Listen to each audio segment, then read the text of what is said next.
Alors bonjour et bienvenue à cette table ronde Écoféminisme pratique de l'Alliance. Mon nom est Sylvette Babin, je suis directrice de la revue S. J'aimerais d'abord rappeler que cette rencontre prend place en territoire autochtone non cédé. Les éditions S reconnaissent la nation Ghanaienne-Gahaga comme gardienne des terres et des eaux sur lesquelles nous sommes réunis. Tiohtià:ke, Montréal, est historiquement connu comme un lieu de rassemblement pour de nombreuses Premières Nations et aujourd'hui une population autochtone diversifiée ainsi que d'autres peuples y résident. C'est donc dans le respect des liens avec le passé, le présent et l'avenir que l'équipe de S reconnaît les relations continues entre les peuples autochtones et les autres personnes de la communauté montréalaise. J'aimerais également remercier l'équipe de la Foire Plurale qui nous accueille encore cette année à titre de partenaire média principal. Je crois que tout le monde connaît ici déjà bien la revue S qui souligne cette année ses 40 ans. La revue est reconnue pour ses dossiers thématiques engagés dans des enjeux de société. Donc, évidemment, les questions du féminisme et de l'environnement ont largement été traitées dans nos pages. Je pense plus spécifiquement à des numéros comme le vivant, féminisme, plantes, nouveau matérialisme et plus récemment eau et agriculture, le numéro en cours. Alors, fusionner ces enjeux dans la question de l'écoféminisme nous interpelle au plus haut point. C'est donc avec un immense plaisir que nous accueillons aujourd'hui Édith Brunette, Julie Delporte, Ève Tanguy et notre animatrice Valérie Fauché-Lefebvre. Écrivaine et éditrice, Valérie écrit depuis des années sur l'écoféminisme. Elle a notamment participé à l'ouvrage collectif Faire partie du monde, réflexion écoféministe. Elle a travaillé aux éditions du Remue-Ménage ainsi que chez Éco-Société.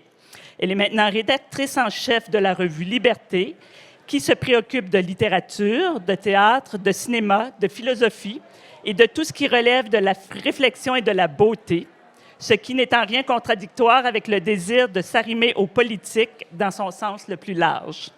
Vous aurez compris que S et Liberté ont de belles affinités. Édith Brunette, Édith est artiste, autrice et chercheuse. Elle s'intéresse aux discours qui font et défont les pouvoirs, ainsi qu'à l'éventail des modes d'engagement politique, en particulier dans le champ de l'art. Cultivant des formes collectives de pratique, ses projets ont notamment porté sur nos relations au territoire, l'éthos entrepreneurial et la prise de parole en période de crise sociale. Elle termine une recherche doctorale en pensée politique à l'Université d'Ottawa sur les conceptions de la liberté et l'engagement politique des artistes canadiens et canadiennes.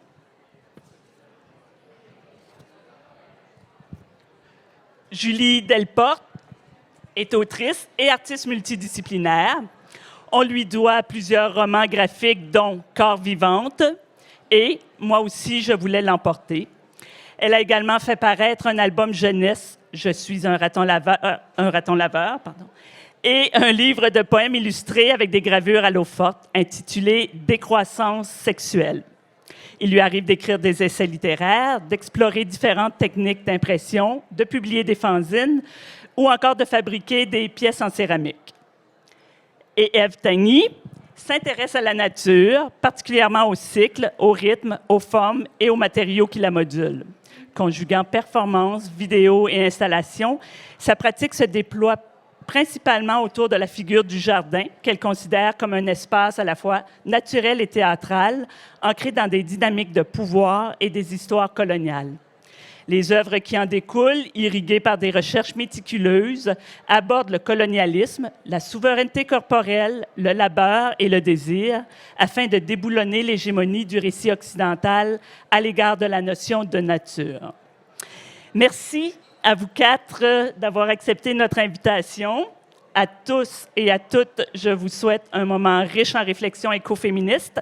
Et je vous invite ensuite à aller consulter les revues S et Liberté à notre kiosque R07 à l'étage du dessous. Bon après-midi. Merci d'être là. Bienvenue à cette conversation sur l'écoféminisme comme pratique de l'Alliance. Merci beaucoup à S de nous inviter, d'accueillir du monde de liberté chez vous. Ça fait plaisir parce qu'effectivement, on est plus des camarades que des compétitrices. Avant de donner la parole aux artistes qu'on a réunis ici, j'ai pensé que je devais peut-être vous expliquer, vous donner une idée de ma vision de l'écoféminisme parce que ça rassemble toutes sortes de choses, puis ça va vous donner, vous faire comprendre dans quelle perspective les gens de S et moi, on a pensé cette discussion. Donc, je vais vous dire un mot sur qu'est-ce que c'est l'écoféminisme selon moi. Donc, pour le dire simplement, l'écoféminisme, c'est cette idée selon laquelle l'exploitation des femmes et l'exploitation de la nature sont liées dans la façon dont elles s'appliquent et aussi dans les raisons qui les motivent. Et donc, la lutte contre la domination de la nature et contre la domination des femmes, ces luttes-là devraient aller ensemble, devraient être solidaires et qu'on peut s'inspirer des stratégies de chacune de ces luttes pour les élargir, les partager. Donc, c'est une définition rapide. Ça implique toutes sortes de choses, mais je voudrais préciser aussi que l'écoféminisme, c'est une pensée de l'alliance. Donc, il n'y a pas de parti avec un programme, il n'y a pas de dogme auquel on vous demande d'adhérer. Et c'est pas une pensée ou un mouvement politique qui se prétend totalitaire, englobant. On ne va pas établir de hiérarchie des luttes. Donc, c'est vraiment une pensée de la solidarité des luttes. Alors, il ne s'agit pas du tout de dire que l'écoféminisme serait prioritaire par rapport aux luttes anticapitalistes ou aux luttes décoloniales, évidemment, qui vont tout à fait ensemble, selon moi, ou qui devraient aller ensemble. Ça me semble tout à fait évident. Par contre, ce qu'on souhaite faire en parlant d'écoféminisme, c'est rappeler de ne pas oublier cet angle. Qu'est-ce que ça veut dire, qu'est-ce que ça nous rappelle, l'angle écoféministe, dans cette coalition des luttes? Et à partir du moment où on considère cette perspective-là, ça nous révèle toutes sortes de choses. Ça nous invite à réfléchir à l'intime, au front de l'intime, à ce qui se passe à l'intérieur, dans les maisons. Ça déplace les luttes. Ça attire notre attention sur toutes sortes d'autres choses, le travail invisible et gratuit, évidemment, toutes sortes d'activités qui sont souvent pas considérées, pas salariées, peu valorisées. Ça entraîne aussi toutes sortes de réajustements de hiérarchie de valeurs. Ça nous oblige à revoir la hiérarchisation qu'on fait souvent dans les types de discours, les types de savoirs qu'on valorise en société. Donc, toutes ces choses-là, évidemment, ça a un impact sur la façon dont on fait de l'art, dont on crée, dont on prend la parole. C'est pour ça qu'on a eu envie de vous demander aujourd'hui qu'est-ce que ça change dans votre pratique des arts et dans votre vision des arts, cet engagement, ces engagements et l'union de toutes ces luttes. Qu'est-ce que ça change dans vos pratiques et dans votre vision des arts? Et je voulais préciser aussi que Sylvette Babin et moi, on a invité 3 artistes qui nous donnaient l'impression que leur démarche et leurs œuvres résonnaient avec l'écoféminisme, mais c'est un peu, c'est pas nécessairement un mot qu'elles revendiquent elles-mêmes, ou en tout cas elles le font peut-être de façon différente. C'était notre intuition à nous que ça allait résonner avec vos démarches. Mais donc, ma première question, j'aurais envie de demander d'abord à chacune, qu'est-ce que ça veut dire pour vous, l'écoféminisme? Est-ce que ça fait partie de vos projets de création? Et si c'est pas vraiment ça le mot que vous souhaitez donner à votre engagement en art, comment vous l'appelez? Comment vous exprimez cette idée de l'alliance des luttes dans votre art? Qui veut commencer? Ben, je peux y aller, là.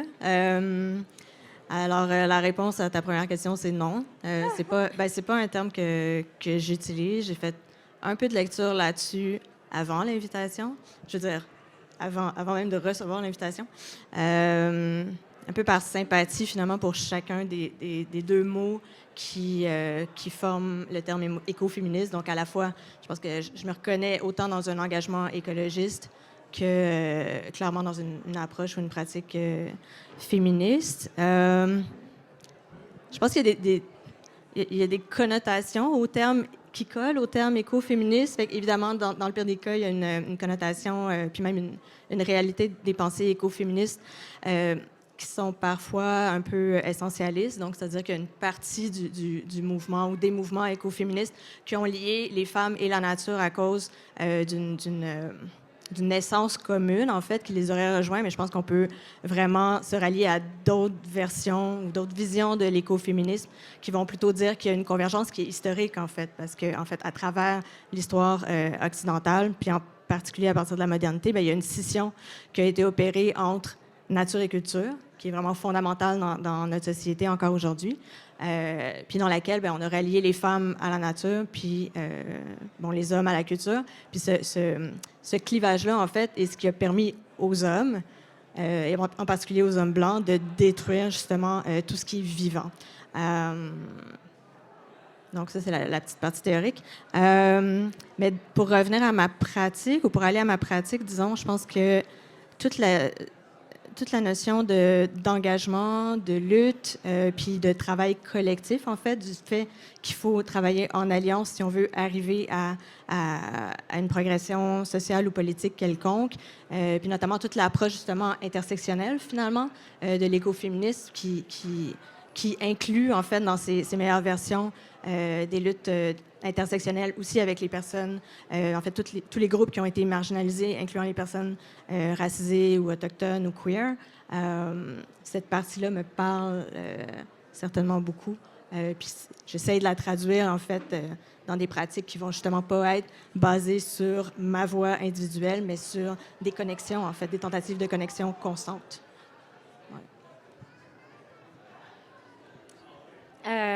Ben merci pour l'invitation d'abord. Merci d'être là. Oui, j'abonde un peu dans le même sens. En fait, je pense que c'est une des premières choses que j'ai dit quand j'ai reçu l'invitation. J'étais comme, je m'y connais pas vraiment en écoféministe, honnêtement. Mais c'est drôle parce que c'est un mot que j'ai connu, en fait, par une invitation similaire récemment.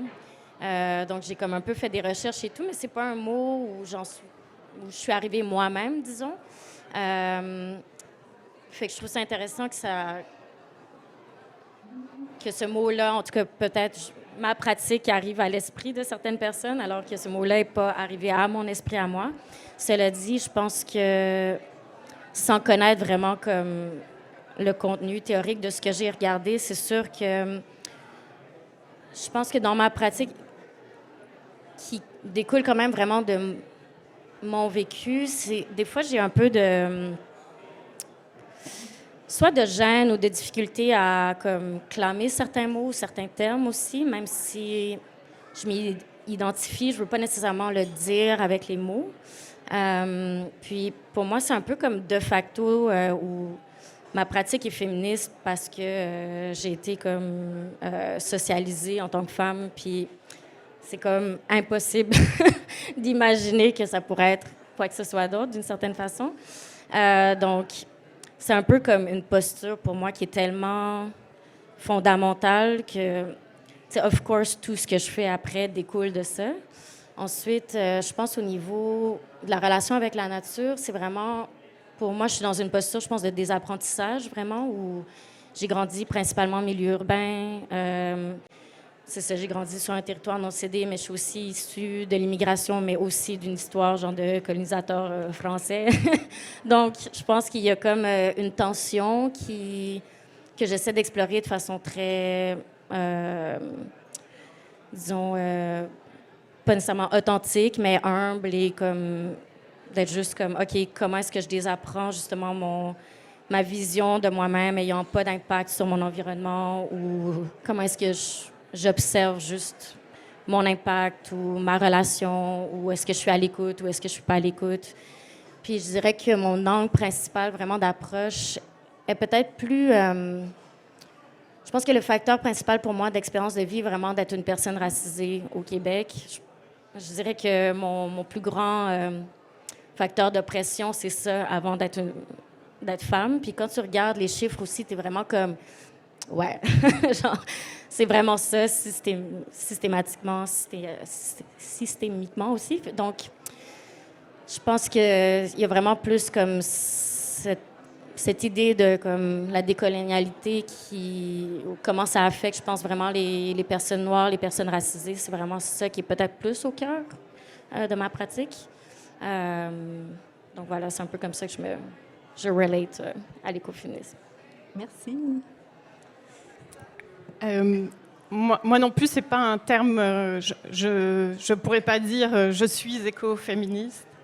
Par contre, c'est pas la première fois qu'on fait des liens entre mon travail et ce terme-là, et dans le fond, ça me dérange pas. Je pense que c'est vraiment possible de faire une analyse écoféministe de mes livres. Puis, du coup, l'invitation m'a fait réfléchir. Mais c'est quand même quelque chose qui m'intéresse. Puis pour moi, j'ai pas de problème à me dire féministe. Ou ma militance, enfin, je me sens engagée dans le féminisme, je me sens engagée dans la question queer, et les deux, je les lis beaucoup. Et puis, le côté militance écologique est plus complexe pour moi parce qu'il est... je suis pas du tout une personne parfaite là-dessus. Je prends l'avion, je mange de la viande. Il m'arrive d'aller chez Ikea. Des choses comme ça. Donc, c'est un terme que, du coup, je peux pas porter, tout simplement. Mais je réfléchissais à où est-ce que je m'inscrirais plus tôt. Puis, dans tout ce que j'ai un peu lu, la mouvance, en fait, où je me retrouve le plus moi-même en tant que personne, mais aussi ma démarche et mon intention dans mon travail, c'est la radical softness, qui est comme douceur radicale. À ce que je sache, ça vient quand même du mouvement queer. Puis l'idée très basique, c'est de prendre soin les uns des autres, mais aussi des marges, à savoir faire attention à ce qu'on adapte le milieu aux personnes dans les marges plutôt qu'au centre. C'est très important, mais c'est aussi tout un travail invisible qui n'est pas comme publiquement dans la rue. Puis où ça se rejoint, c'est que je n'ai pas vraiment lu de texte là-dessus, il doit y en avoir, mais d'ailleurs si vous en connaissez, c'est que moi, on dirait que dans ma démarche, je l'étends aussi aux animaux, puis aux plantes, puis aux vivants. Par mon intérêt, par mon observation, par mon envie de décentrer l'humain. Voilà. Merci. Il y a tellement de choses dans tout ce que vous venez de nommer. Je ne sais pas par quel bout commencer, mais c'est sûr qu'il y a une des idées fondamentales, en tout cas une des idées qui nous rassemble peut-être, qui est celle de lutter contre la domination et de décentrer l'humain, mais enfin travailler le centre, négocier le centre, donner de la place aux voix marginalisées, aux voix invisibilisées, aux vies marginalisées, oubliées, qui n'étaient pas, qui sont toujours pas respectées et défendues justement aujourd'hui. Donc, en fait, cette idée-là de revaloriser le caché ou le petit ou le précaire, ou le dominer, ça transforme quand même quelque chose dans notre vision des arts aussi. Ça nous on avait parlé dans la présentation de la discussion de renoncer au fantasme de grandeur en art. Donc, j'aimerais savoir qu'est-ce que ça change dans ce que vous aimez en art et ce que vous considérez comme des œuvres intéressantes, ce renversement-là.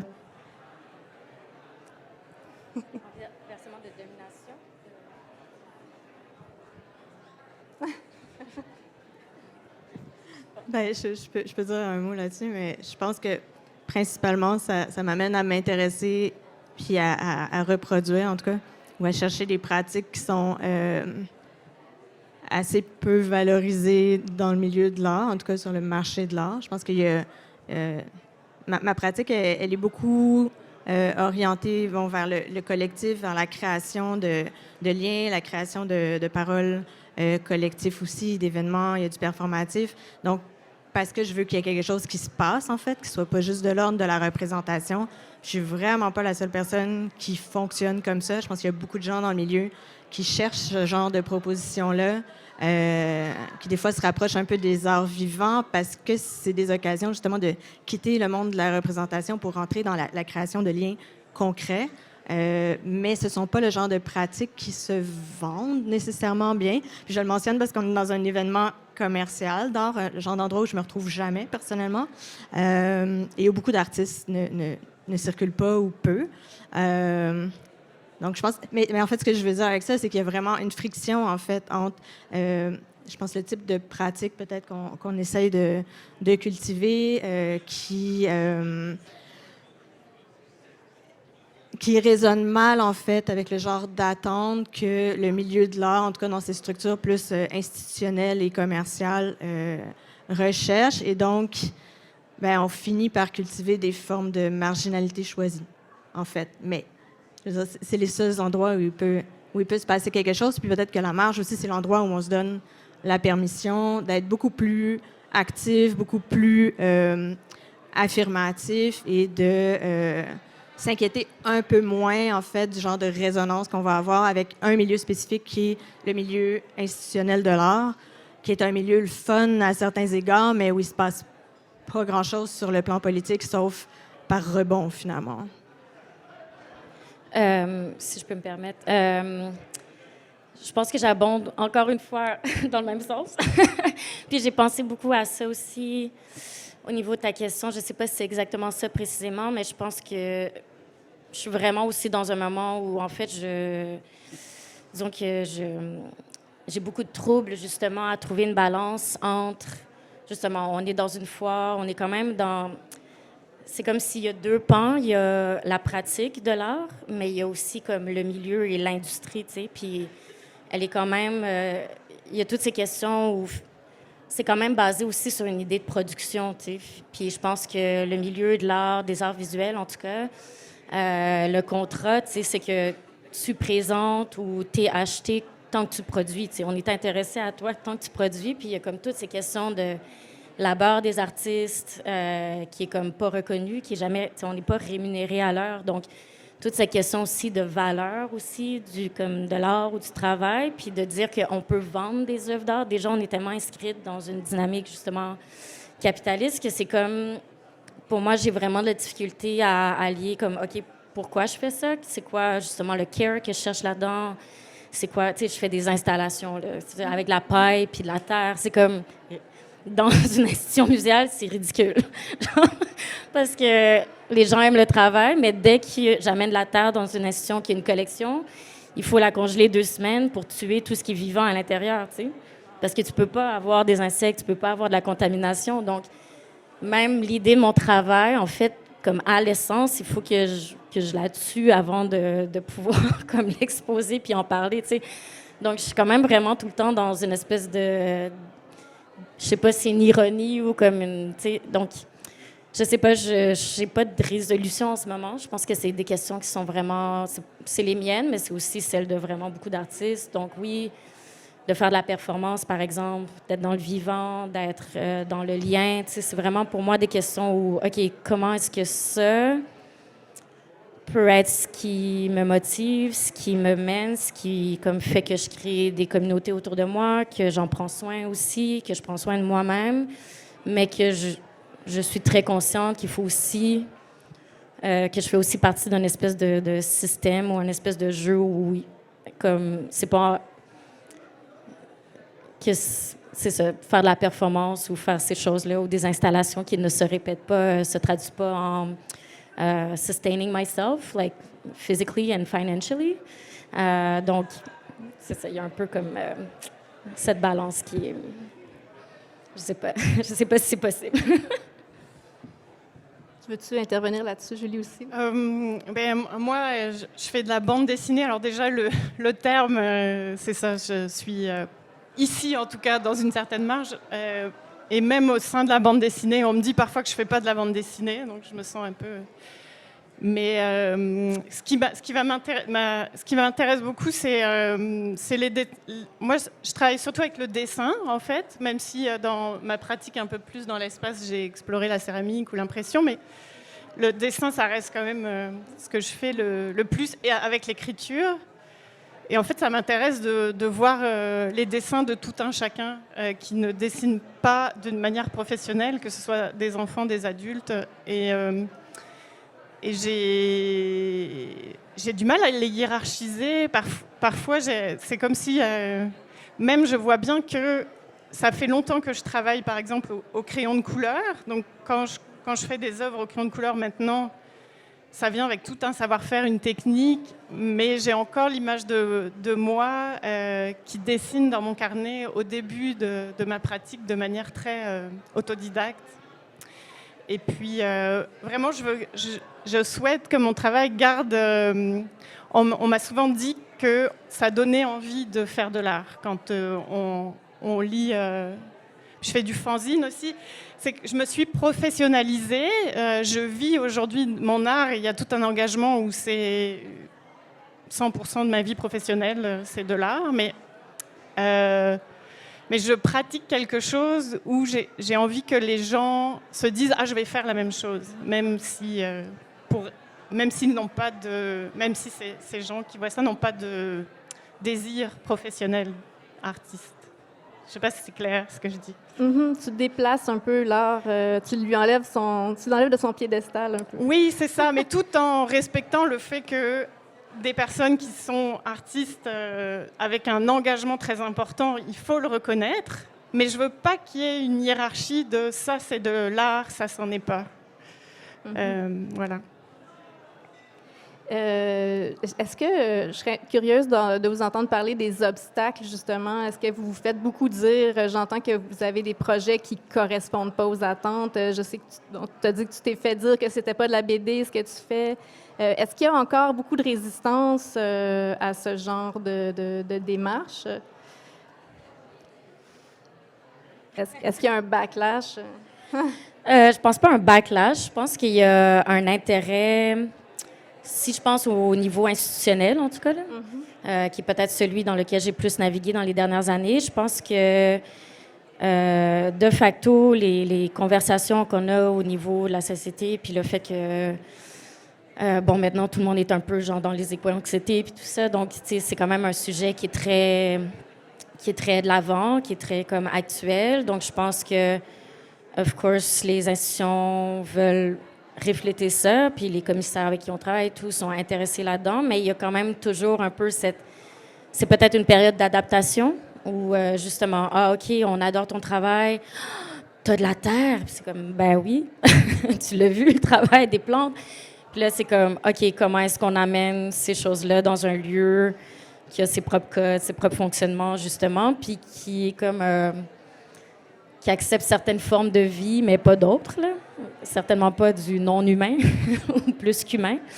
Donc, je pense moi, comment je le vis, c'est une période d'adaptation, souvent, qui m'étonne quand même, parce qu'on dirait qu'à chaque fois, il y a comme toujours ce processus d'adaptation-là, qui fait que moi aussi, j'apprends à travailler différemment, où je prends des décisions différentes aussi. Par exemple, comme faire ce petit mur de cob, ça a l'air de rien, mais ça prend une semaine de comme... de tourner genre de la terre puis tout ça. Donc, il y a quand même une question de mon labeur physique aussi, ma présence aussi, puis comme le rendement. Ouais, je pense que moi, comment je le vois, c'est une période d'adaptation, puis je pense qu'il y a quelque chose de positif là-dedans aussi. J'espère juste qu'il n'y aura pas de revers de comme retourner à quelque chose de plus conservateur. J'espère que ça s'en va vers changer les méthodes, changer l'impression de même... C'est quoi acquérir une œuvre? Qu'est-ce que peut être une œuvre? Qu'est-ce qui vaut la peine d'être préservé? Qu'est-ce qui vaut la peine d'être conservé? Qu'est-ce qui vaut la peine d'être montré? Tu sais, comme toute la vie aussi, de comment est-ce qu'on peut conserver justement des traces d'art vivant, par exemple, ou ces choses-là. Donc, ouais. Ouais, si je peux me permettre, moi, je trouve ça bien intéressant ce que tu racontes avec la terre qu'il faut que tu congèles. Puis ça me fait juste me demander, en fait, comment ils fonctionnaient les artistes de land art, genre dans les années 60, qui se sont mis à introduire comme plein de vivants dans les galeries, puis où je suis absolument certaine que personne n'a jamais dit il faut que tu congèles ton cheval avant de le rentrer dans la galerie. Mais tu sais, parce qu'on est dans un système clairement, bon, institutionnel, capitaliste, mais on est aussi dans un système d'assurance. C'est quelque chose que tu avais comme nommé dans tes notes là, quand tu nous as envoyé la préparation. Puis l'emprise que les assurances ont sur nos vies est incroyable, et notamment dans le champ institutionnel. Mais bon, on comprend qu'il y a des raisons aussi de préservation des autres œuvres autour, puis c'est correct. Ta question, c'était les obstacles, c'est ça? Oui.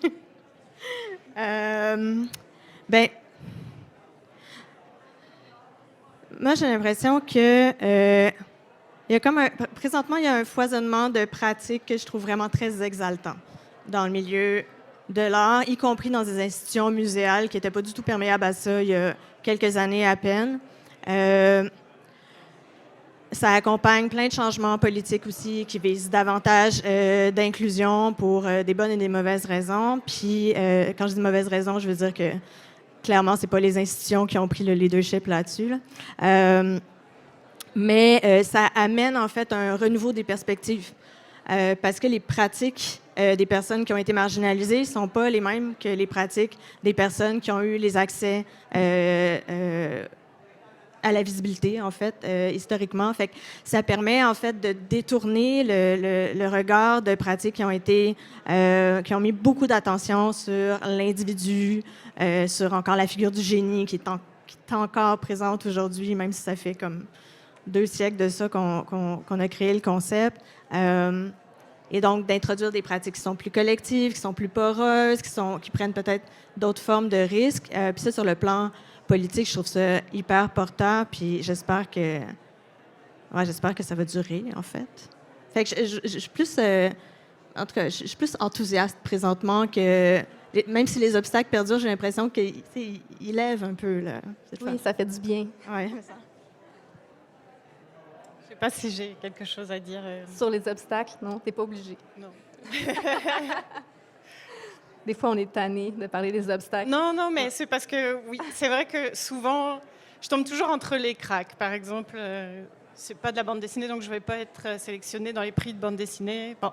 Mais ou parfois, je vais entendre des propos dévalorisateurs ou patriarcales sur ça, c'est de l'art populaire, ça, c'est pas ça. Mais moi, je me considère hyper chanceuse, en fait, parce que je suis invitée ici, mais je suis pas vraiment une artiste visuelle, mais je suis aussi invitée au Salon du Livre, et on me dit que je fais pas vraiment de la BD. Genre j'aime bien parce que je peux aller un peu partout. Donc ça, voilà, je préfère ça plutôt que d'être dans une case puis d'avoir des prix parce que je corresponds exactement aux attentes techniques de ce qu'on veut. Là, je parle de moi, mais... C'est fou comme les artistes, on se trouve toujours chanceuse. Chaque fois qu'on a inventé notre propre chemin, on se dit « Ah, je suis tellement chanceuse d'être là. » En même temps, c'est énormément de travail. Vous avez été plusieurs à évoquer cette espèce de paradoxe. Tu parlais du land art, puis c'est vraiment intéressant la situation que tu décrivais tout à l'heure, Ève, dans laquelle tu dois tuer le vivant que tu veux faire vivre, amener dans le musée. Donc, il y a ce paradoxe. Il y a comme un fantasme. Je ne sais pas à quel point c'est réalisable. En art, on voudrait être dans le care aussi. On voudrait faire des œuvres qui non seulement ne sont pas de la destruction, mais résistent à la destruction et nourrissent le monde et contribuent à prendre soin du monde. Mais en même temps, on dirait que des fois, on perd toute confiance en l'humanité, puis on a du mal à s'extraire on peut pas s'extraire complètement de cette société. Donc, forcément, on fait aussi des choses qui sont de l'ordre de la production et de la consommation. Est-ce que vous arrivez à prendre soin du monde dans vos œuvres parfois? Est-ce que c'est possible? Est-ce que ça se fait? Comment on peut s'approcher de ça? Y arrivez-vous? Tu veux dire du monde comme les humains ou les le deux, monde, c'est flou, c'est volontairement flou. Prendre soin de la vie. On dirait qu'on est tous en interrogatoire, genre. C'est des questions difficiles. Moi, je pense que, honnêtement, là où je trouve qu'il y a le plus de soin dans ce que je fais, c'est. Je pense qu'il y a cette idée qui, comme, traverse les œuvres, mais en réalité, c'est vraiment des moments, puis c'est comme des. J'ai juste le mot pocket ou pochette me semble un drôle de mot. Des bulles.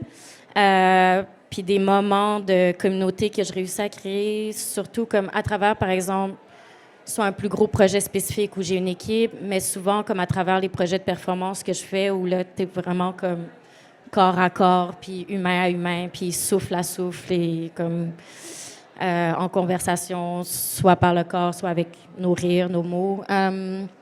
Donc, je pense que de créer ça, pour moi, c'est vraiment là où je tire le plus. Puis, dans comme les occasions que j'ai de... C'est vrai que des fois, je suis vraiment chanceuse quand je suis comme, je suis à Florence en ce moment en train de rencontrer d'autres Italiennes afro, puis j'ai juste une invitation pour discuter de leur expérience. Il y a quand même quelque chose où tu te dis, OK, là, toutes les énergies que j'ai mises, c'est ça que je veux. Comme il y a quelque chose de vraiment comme... Ces énergies-là ont créé ce moment-là. Puis ça, c'est vraiment extraordinaire. Il y a d'autres, je pense, moments où, après, pour revenir à cette idée de tuer le vivant, ben c'est peut-être des décisions à prendre ou être comme, OK, ben peut-être que ce type d'institution-là, qui ne peut pas recevoir ça, en fait, c'est peut-être à moi de prendre la décision d'être comme, alors je ne peux pas faire ce type de travail-là, dans cet endroit-là, mais je peux le faire, par exemple, dans un centre d'artistes qui n'a pas de collection, puis qui sont fous, puis qui est comme, il y a des insectes, peut-être. Donc, je pense aussi que le type de... Ou, le land art, justement, c'était à l'extérieur, c'était pas l'idée de... Mais ça change le travail aussi. C'est pas le même travail si cette œuvre-là, si elle n'était pas à l'intérieur des murs d'université, elle n'aurait pas le même sens non plus. Elle prend un certain sens puis un poids parce qu'elle est là, Donc, je pense aussi qu'il y a ces questions-là à observer. Mais pour moi, ouais, je pense que le soin, le care se passe vraiment comme dans des petits... plus des petits moments. Puis pour moi, c'est vraiment comme... Pas que c'est parfait, mais ça donne l'occasion d'avoir comme une espèce de microcosme où tu es comme, OK, comment est-ce que je suis capable de déconstruire les comportements plus nocifs, plus toxiques que j'ai, puis comment est-ce que dans ce lieu-là donné, on est capable d'imaginer des façons d'interagir différemment entre nous, mais aussi avec notre environnement, puis avec les matières qu'on utilise. Puis dans le type de travail que je fais, ben si je fais une installation, puis qu'au final, ben toute la terre, je peux la domper dans un jardin, puis que je sais pas, certains trucs qu'on peut reprendre, puis que j'ai...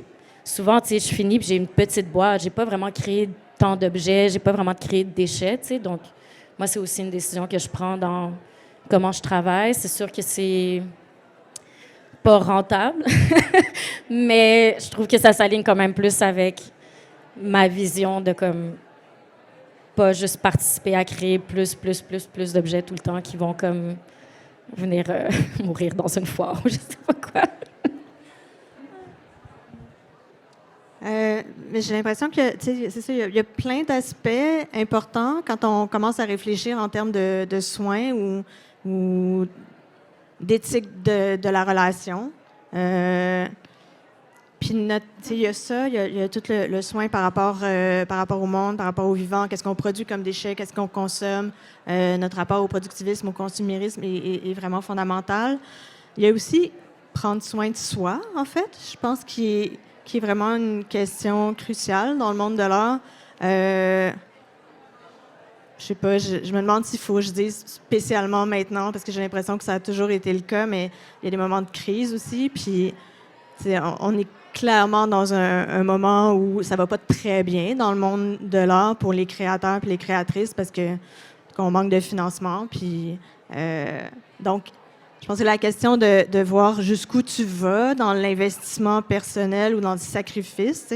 C'est un autre mot très romantique, mais qui traîne un peu au derrière de l'art là, depuis une couple de siècles. L'art, c'est le lieu du sacrifice. Et du sacrifice personnel, ben, à un moment donné, est-ce que ça peut être un lieu aussi où on prend soin de soi, où on s'assure d'être d'abord bien dans notre pratique, puis que nos amis puis nos collègues sont bien dans leur pratique aussi, puis notamment sur le plan juste financier et du quotidien, pour arrêter d'être dans une situation de précarité financière et parfois de détresse aussi. Pour moi, ça, c'est une question quand même assez fondamentale si on parle de soins, là, du vivant. On est vivante. Oui, c'est beau. Je me souviens plus encore de la question initiale. C'était... On parlait de l'espèce de paradoxe. Est-ce qu'on peut prendre soin? C'est ça, ben, ma pratique demande la production de papier. C'est pas forcément le truc le meilleur. Je peux me rassurer, me consoler en me disant que mon éditeur a fait le choix d'imprimer au Québec, qu'il ne pilonne pas des livres, ce qui arrive souvent. Le pilon, c'est-à-dire si ça n'a pas assez vendu, on fait juste jeter, brûler les livres. Je ne pense pas qu'on les brûle, mais en tout cas, c'est gâché. Jeter. C'est même pas donné, là. Mais ça, c'est une pratique qui existe chez les gros éditeurs ou même chez de plus petits éditeurs, parce que ça coûte cher d'entreposer des livres. Donc, à un moment donné, l'éditeur, s'il n'en vend pas, il dit « bon, bah là, on va juste s'en débarrasser ».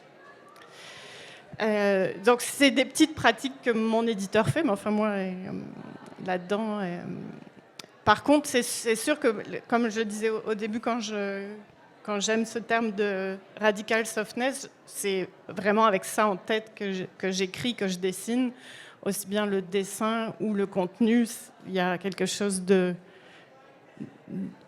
care, mais total, là, de prendre soin du monde humain. Mais bien sûr, plus de... c'est ça. Mais de prendre soin aussi, pas seulement en caressant dans le bon sens du poil, mais aussi en faisant réfléchir les gens. Puis l'idée, c'est que tout le monde, à la fin, que les gens aillent mieux.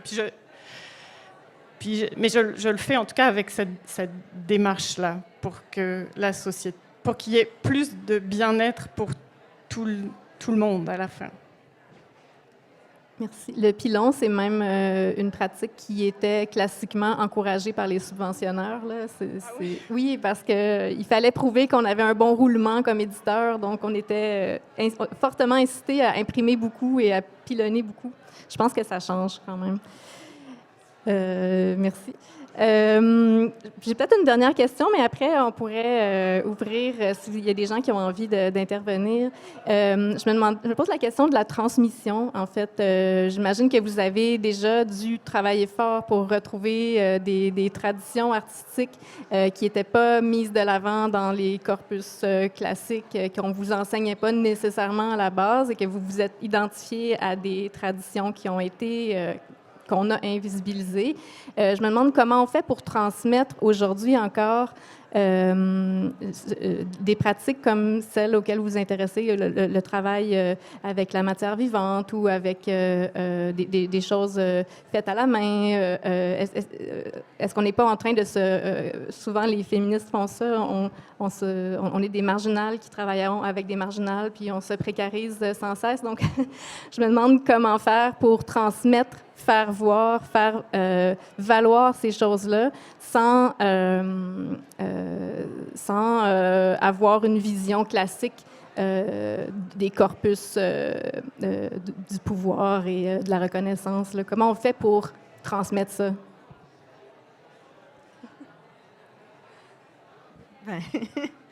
C'est une maudite bonne question. Je sais pas, moi, présentement, j'enseigne. Je trouve que c'est un terrain absolument magnifique pour être dans la transmission à un degré, en fait, que j'expérimente très peu comme artiste, en fait. J'ai l'impression que comme artiste, il y a des récits qui circulent, par exemple. On parle les unes les autres de nos projets ou des projets d'autres personnes qu'on a vues. Il y a comme une genre de rumeurs, mais de mythologie aussi qui est intéressante. Il y a une transmission qui ne passe pas nécessairement par l'objet puis qui se fait à l'extérieur des institutions. Puis oui, il y a une forme de marginalisation là-dessus, mais je pense qu'on s'entre-valorise les unes les autres et les uns les autres à travers la parole. Mais pour revenir à l'enseignement, je pense que c'est vraiment un lieu et un moment absolument privilégié où là, on peut vraiment rentrer dans des discussions puis une transmission qui va dans tous les sens aussi, là, qui n'est pas juste déverser un savoir comme prof, mais d'écouter aussi des idées qui émergent chez d'autres personnes. J'aime bien l'enseignement, ouais. Je pense qu'il y a une tension quand même intéressante dans la marge, parce que la marge permet de travailler des choses qu'on ne peut pas travailler en dehors des marges. Donc, je sais pas, je pense qu'il y a quelque chose aussi d'organique là-dedans, puis que les deux doivent comme coexister d'une certaine façon. Ces temps-ci, je pense beaucoup à justement, OK, c'est quoi justement faire de l'art comme en dehors, par exemple, d'une institution ou d'un lieu. Tu sais, comment est-ce que, par exemple, je suis allée à Charger à la Biennale, puis il y avait beaucoup de projets où, dans la production, dans le cœur, c'était pas juste « Ah, voici le sujet », c'est comme les gens dont on parle sont vraiment comme les faiseurs de ce projet-là, puis sont aussi les gens qui en bénéficient ou qui reçoivent comme principalement, qui sont les premiers comme à la frontière du retour de ce projet-là. Donc, peut-être des approches plus comme ça, comme, je ne sais pas encore en quoi, mais quelque chose de peut-être plus ancré, plus social, puis peut-être faire des ponts aussi, des fois, entre d'autres. Tu sais, je pense que c'est une difficulté, des fois, de, comme tu dis, on s'encourage entre nous, mais des fois aussi, on est un peu dans un echo chamber, là, je pense. Puis, je pense que c'est important d'en sortir. Moi, mes commentaires vraiment préférés, l'autre jour, je travaillais aussi dans une salle de concert, vie d'artiste, et la barmaid était comme... Eve, j'adore regarder tes posts, je comprends absolument rien, c'est vraiment pas mon milieu, genre, I love seeing your weird shit, genre, c'est ça qu'elle m'a dit, puis elle était comme, ça m'apaise vraiment, genre, I don't get it, mais ça m'apaise, puis j'étais comme, c'est parfait, genre, puis c'est ça que je veux que quelqu'un qui en a rien à battre normalement, genre, elle prend comme 2 minutes dans sa vie, ça l'apaise, ça a comme régulé son système nerveux, je veux dire, il y a rien que je peux demander plus fort que ça, tu sais, donc... Ouais, je sais pas. Je pense que c'est important de changer aussi les types d'institutions, puis cette idée de porte, puis même la physicalité des lieux aussi, pour que ça soit un peu plus invitant, que ça soit un peu moins comme... ouais. Ouais, ça me parle l'idée de donner envie, en fait. C'est comme se revaloriser. Par exemple, si on travaille avec la douceur ou la vulnérabilité, ou essayer d'en faire quelque chose de cool, quoi, de donner envie aux gens. Je ne sais pas comment finir ma phrase. Ouais, je sais pas, par exemple, ça me fait penser au début... queer, c'était une insulte. Maintenant, queer, c'est génial. Je pense que tout le monde aimerait être queer.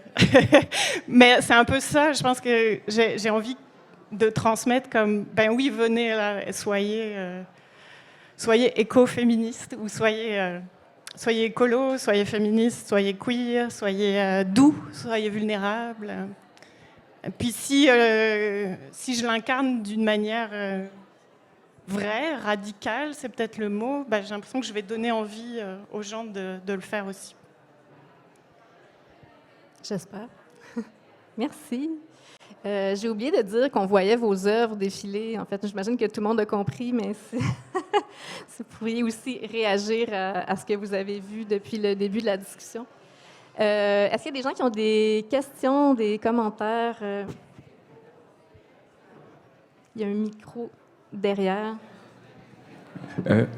Merci. Je suis juste curieux de savoir qu'est-ce qui vous intéresse dans l'écologie politique. Peut-être une question hors du champ de l'art, en tant que citoyenne, parti, mouvement, groupe d'action. Qu'est-ce qui vous intéresse dans le champ de l'écologie politique en 2024? Tu veux dire des groupes dans lesquels on se reconnaît maintenant? Oui, c'est ça. Ou dont vous avez même fait partie directement, ou dans lesquels vous êtes impliqué? Ben, je sais pas. Présentement, c'est comme tellement fragmenté, les luttes écologistes, que n'importe quelle lutte qui émerge, je suis comme yes. Mais peut-être un groupe que j'avais trouvé intéressant, juste parce que c'est des gens que j'ai rencontrés il y a pas très longtemps, puis qui font la jonction entre art et écologie, ou art et activisme climatique ou écologique. C'est un collectif de Toronto qui s'appelle Beyond Extraction. Ils sont assez intéressants. En fait, Ça fait se rencontrer des artistes, mais aussi des chercheuses, des autrices. Bon, je nomme le féminin, je pense que c'est mixte, mais qui ont une pratique qui est proche de l'enquête, en fait, puis dans laquelle ils essayent de vraiment voir comment fonctionnent les pratiques extractivistes, en fait, des industries extractivistes au Canada. Puis le fait qu'il y ait une part d'enquête dans leur travail veut dire qu'ils nomment des gens, ils pointent, ils donnent des statistiques, ils dénoncent avec vraiment oui, sans crainte de vraiment pointer du doigt des individus et des entreprises et des politiques qui sont hyper problématiques. Et ça, je pense que, si je reviens à la question des obstacles, pour moi, c'est un des gros obstacles de l'art à partir du moment où on veut avoir une pratique qui se veut engagée ou qui veut toucher à des enjeux sociopolitiques, c'est qu'on a tendance à rester beaucoup dans l'abstraction, pointer vers des situations et encore plus vers des institutions et des personnes avec des noms, ça se fait pas, en fait, ça se fait absolument pas. Sauf que le politique doit passer par ce geste-là de nommer et d'être clair. Donc, le Beyond Extraction, j'ai trouvé intéressant pour ça. Ouais. Moi, je pense qu'une des seules choses qui m'a fait du bien depuis octobre, c'est juste d'aller marcher pour la Palestine. Je pense de juste comme que mon corps soit avec celui de d'autres personnes. Puis je pense que c'est la seule chose qui me faisait un peu sortir de comme leur aussi le disconnect, là, d'être comme safe, mais de regarder des horreurs comme inouïes. Je pense que d'avoir cette espèce de rituel, d'une certaine façon, comme que ça soit tous les week-ends, que ça soit ponctué, que tu vois les mêmes personnes, malheureusement. Heureusement, les mêmes personnes, mais ouais, comme de chanter ensemble, de comme parler ensemble. Je pense de juste comme voir qu'il y a encore une expression physique de la volonté de résister. Je pense que ça a été comme pour moi la seule lueur, là, disons. Ouais, je ne sais pas quoi dire, mais je pensais parce que je ne sais pas s'il y a des politiciennes canadiennes, québécoises qui se revendiquent de l'écoféminisme, mais en France, il y en a eu une. J'allais dire, j'espère que non, mais Ah ouais? T'espères que non? Ouais. j'espère qu'il y en aura beaucoup. Il y en a une en France, puis j'ai oublié son nom parce que je suis très mauvaise avec les noms. Et elle s'est fait virer du Parti vert par le chef du Parti vert. En tout cas, et c'était une femme, je suis désolée de ne pas avoir son nom, mais en plus, elle s'est beaucoup battue pour les violences, pour la reconnaissance des violences sexuelles dans le milieu politique. Ça dit à quelqu'un, peut-être quelqu'un sait son nom. Non. C'est Sandrine Rousseau. Oui, voilà. Alors, je ne sais pas si... En tout cas, donc, je ne crois pas que la politique est rendue là à comme... intégrer les deux. Mais c'est l'idée que j'ai de la politique. Après, t'as nommé des groupes qui sont moins pour qui on vote pas là, directement. Mais... Ouais, toi, tu es dans la politique institutionnelle, mais en fait, la politique, c'est nous dans la rue d'abord. Ouais, c'était ça la question plus. Ouais. Je peux-tu répondre aussi? Je trouve ça vraiment frappant. En fait, toutes les trois, vous avez nommé 3 luttes dans lesquelles il y a vraiment un gros défi de liberté d'expression. C'est marquant. Et pour parler de la Palestine, c'est coûteux. Parler de l'extractivisme, demander aux militants autochtones, vous allez être automatiquement criminalisés au Canada si vous parlez de ça. Dénoncer les violences sexuelles, évidemment qu'on a vu les vagues de punitions qui s'abattent sur les femmes qui le font.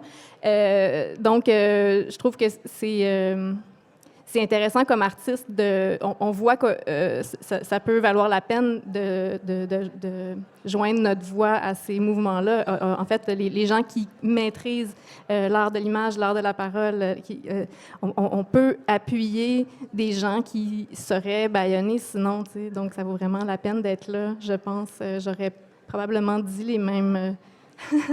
les mêmes causes. En plus, l'extractivisme, je trouve ça intéressant d'en parler dans un contexte écoféministe parce que on pense tout de suite, les gens savent que c'est la lutte à l'extractivisme, c'est une lutte écologiste, ça semble évident. On voit tout de suite aussi en quoi c'est une lutte décoloniale, mais je pense que les femmes devraient vraiment se mobiliser, toutes les associations de femmes, les groupes de femmes, les femmes qui font de la politique. C'est vraiment un enjeu politique. L'extractivisme, c'est un modèle sexiste, un modèle de développement sexiste aussi. Donc, en tout cas, je trouve que toutes les femmes qui ont un engagement politique féministe, mais qui n'ont pas nécessairement d'affinité avec l'écologie ou qui se sentent pas, qui n'osent pas le dire, pourraient prendre la parole dans ce contexte-là en tant que féministe. Ça serait vraiment bienvenu. Est-ce qu'il y a d'autres questions?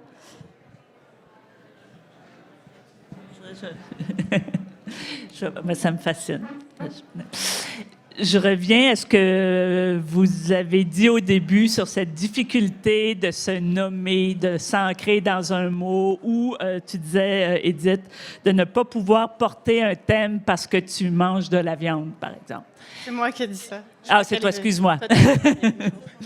Et je me disais, est-ce que... Et pourtant, donc tu as dit ça, mais pourtant, tu dis, à la fin, tu dis, soyez écoféministes. Et je me disais, est-ce qu'il y a une possibilité de porter des thèmes... je sens une gêne d'être étiquetée dans le féminisme, dans l'écologie, pas seulement vous, là, en général. Est-ce qu'il y a une possibilité de quand même porter ce thème-là et d'être un peu plus radical, c'est-à-dire de pousser un peu plus loin nos volontés de prendre soin du monde, tout en étant dans la bienveillance? Est-ce qu'on peut être radicalement bienveillant? Ben oui. Non, mais la bienveillance est une forme de radicalité. Je pense que c'est aussi ce qu'affirmait Julie, là. Parce que la bienveillance est vraiment en porte-à-faux avec l'éthos du monde dans lequel on vit, qui est un monde de compétition et de destruction, en fait. Ça va prendre beaucoup de bienveillance pour réussir à changer la société qui nous a menés au bord du gouffre, là, puis dont il faut vraiment rapidement s'éloigner. Oui, parce que en fait, la bienveillance, c'est ce qui permet de créer des alliances, justement, des formes de travail non compétitif qui sont à la base des luttes politiques, d'abord. C'est ce qui permet aux gens qui sont en situation précaire puis en situation de marginalité de survivre, en fait, justement en œuvrant dans des solidarités puis dans du soin mutuel. Je vois aucune contradiction dans les termes, vraiment pas. Après, il faut choisir ses ennemis. Peut-être c'est ça la question qui est sous-entendue, c'est-à-dire bienveillance ne veut pas dire bienveillance à l'égard des personnes qui sont le problème, en fait. Donc, ouais. Mon autre question, peut-être que c'est plus Ève qui va se retrouver dedans, c'est que j'étais dans un autre colloque hier sur l'écoféminisme. Il est arrivé avec un peu les mêmes conclusions sur, tu sais, on s'intéresse en art de plus en plus au vivant. On expose le vivant, on travaille avec le vivant, on travaille avec les plantes, on travaille... Et cette espèce de paradoxe de ne pas pouvoir exposer correctement ce vivant-là dans les institutions, je me demande qu'est-ce qu'il faut faire avec ça?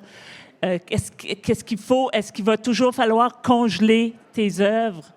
Est-ce qu'il va toujours falloir nier une partie de ton travail pour aller... Et je comprends, et là, je me dis, à un moment donné, c'est vrai que d'abord, prendre soin de soi, faire des choix, décider où on expose, c'est peut-être pas toujours possible non plus. Alors, comment on fait pour pousser les institutions à dire, d'une part, est-ce qu'on pousse les institutions en se disant, c'est-tu si important la préservation des œuvres, des autres œuvres, pour faire en sorte qu'on ne doit pas les détruire avec nos petites bébites, parce qu'on a décidé de s'intéresser à d'autres choses, d'une part.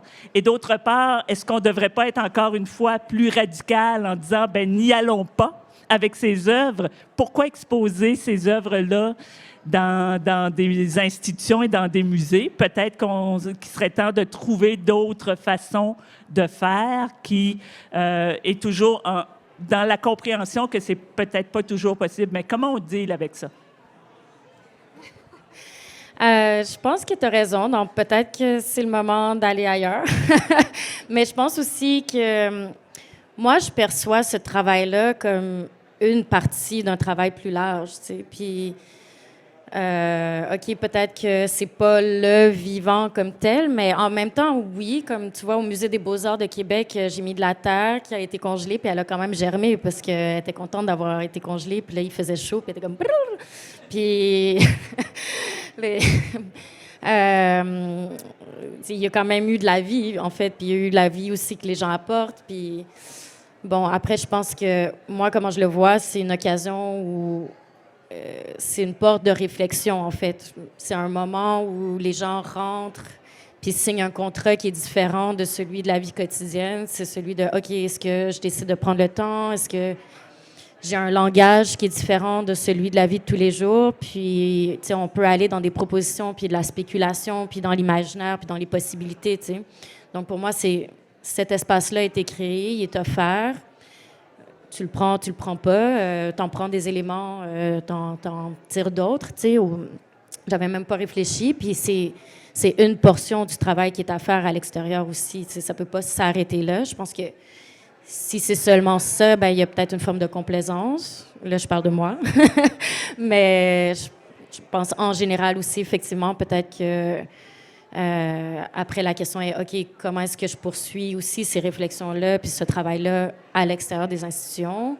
Puis comment est-ce que les institutions le poursuivent aussi? Par exemple, pour moi, une institution qui veut parler de décolonialité puis de la violence de la terre puis de la violence des frontières, pour moi, si j'apprends que cette institution-là maltraite ses employés ou que je vois souvent dans les institutions, ben les seuls employés de couleur, c'est des gardiens de sécurité. Tu sais, pour moi, ça dit, OK, c'est quel type d'institution, c'est quel type de labeur, c'est quel type de hiérarchie qui est imposée ici. Tu sais. Donc, je pense que ce travail-là, justement, de décolonialité, d'écologie, de comme respect du féminisme, de tout ça, va comme dans toutes les sphères de ces endroits-là, puis dans toutes les sphères de nos méthodes de travail, puis de nos approches de travail aussi. Tu sais. Donc, moi, j'ai ma méthode de travail en tant qu'artiste, puis après, ben il y a les méthodes des lieux qui reçoivent ça aussi. Puis je pense qu'elles sont en ce moment très en match de boxe, là. Mais c'est pas juste de façon négative ou conflictuelle. Ben il y a du conflit, mais je pense aussi qu'il y a comme des désirs de changement puis de mouvance. Puis je pense que ça push and pull, puis tant mieux. Edith, je suis d'accord avec toi par rapport à l'association écoféministe qui apparaît comme négative dans le fait que ce soit trop essentialiste. Je suis d'accord. Certains Ouais, je sais, écoféministes. mais d'une certaine façon, c'est dommage parce que moi, je pense qu'on peut se dire écolo et féministe, mais que la jonction des deux entraîne ce côté essentialisant du féminisme dont on essaie de se dégager depuis un bon bout de temps. Et je pense à des artistes aussi du land art, mais qui ont été les premières à faire des œuvres écologiques. Je pense à Nancy Holt avec ses tunnels de soleil. On aurait bien aimé voir l'éclipse là-dedans. Ça aurait été extraordinaire. Puis Julie, par rapport aux vivants et aux auteurs que tu disais, ben, qu'est-ce que je pourrais bien lire? Probablement que tu la connais, mais moi, c'est comme ma figure fétiche ces temps-ci, c'est Haraway. Ben oui, je me disais à ce qu'elle va dire, Donna Haraway. C'est Haraway qui dit que nous sommes tous du compost. C'est ma guide spirituelle. Mais c'est très bien. Et tout son cercle autour d'elle. Mais je pourrais t'en donner d'autres références si tu veux. Mais je pense que Haraway est une image assez emblématique du féminisme et de l'écologie. Oui, c'est vrai. Mais d'ailleurs, je regardais avant, j'ai regardé très vite fait sur Internet, savoir si elle-même disait le terme écoféministe. J'ai pas trouvé. J'ai vu des bios d'autres gens qui disaient d'elle qu'elle l'était, mais je ne sais pas si elle... Je ne l'ai jamais vue dans ses ouvrages. C'est un mot qu'on ne disait plus. Hein. Ça fait 10 ans qu'on a recommencé à le dire. Puis c'est un mot qui est très situé dans le temps et dans l'espace aussi. Donc, je pense qu'on n'y est pas obligé. Mais Mais pour en fait, l'essentiel- on peut décider de le reprendre et puis de le redéfinir, de se dire qu'est-ce qu'on veut que ce soit aujourd'hui. C'est pas forcément. Ouais. Comme le queer, oui. Mais c'est vrai ce que tu dis, par exemple, dans la jonction, en fait, de écologie et féminisme, en fait. Moi, la question que je me pose, puis qui fait que j'utilise pas ce mot-là, je pense, c'est pourquoi ces deux-là? Parce qu'en fait, si l'écoféminisme ou les écoféministes veulent être une approche radicalement intersectionnelle, pourquoi est-ce qu'on garde seulement la question d'écologie et la question du féminisme, alors qu'en fait, il y a plein d'autres luttes qui doivent s'insérer dans des perspectives de lutte politique radicale. Et je pense que c'est ça qui me gêne un peu dans le terme écoféminisme. Genre, pourquoi juste éco et féminisme? Oui, c'est vraiment intéressant ce que tu dis. D'accord. Non, mais c'est vrai, je suis d'accord avec ce que tu dis. Éco, décolo, oui, c'est ça. queer, féministe. Sûrement qu'on pourrait parler du terme écoféministe encore longtemps, là, mais est-ce que vous avez un mot de la fin, peut-être? Est-ce qu'il y a quelqu'un qui a envie d'ajouter quelque chose? Je ne sais pas s'il y a une dernière question.